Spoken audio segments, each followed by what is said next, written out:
પાત્ર અભિનય લઈને આવે છે કામરિયા યશવીબેન અને બારડ આધ્યાબેન.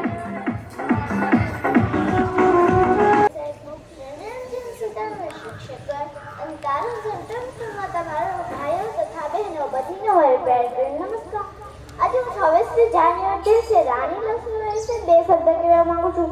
રાણી લક્ષ્મીબાઈ મહાન દેશપ્રેમી હતા. રાણી લક્ષ્મીબાઈ જન્મ 19 નવેમ્બર 1828 વારાણસીમાં થયો હતો. રાણી લક્ષ્મીબાઈનું પૂરું નામ મણિકર્ણિકા તાંબે હતું. રાણી લક્ષ્મીબાઈના પિતાનું નામ મોરોપંત તાંબે હતું. તે બ્રાહ્મણ હતા. રાણી લક્ષ્મીબાઈની માતાનું નામ ભગીરથીબાઈ તાંબે હતું. તે બહાદુર અને નિર્દય સ્ત્રી હતા.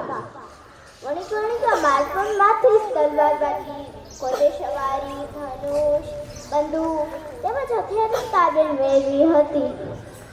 ત્યારબાદ મણિકર્ણિકાના લગ્ન ઝાંસીના રાજા ગંગાધરલાલ સાથે થયા હતા. ત્યારબાદ મણિકર્ણિકાનું નામ રાણી લક્ષ્મીબાઈ પડ્યું હતું. ત્યારબાદ રાણી લક્ષ્મીબાઈએ પોતાની દત્તક લીધી હતી. તેનું નામ દામોદર દાસ હતું. અંગ્રેજોને 5 વર્ષ ઊંઘમાં લીધા સિનાઈ આપું તેવી તેને ઘોષણા કરી હતી. 1858માં અંગ્રેજો સાથે લડતમાં તેમણે વિજય પ્રાપ્ત કરી હતી.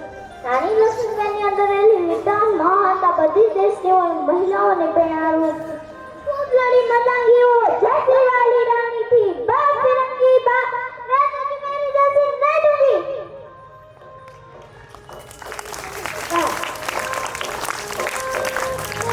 તાળીઓ તો વગાડો.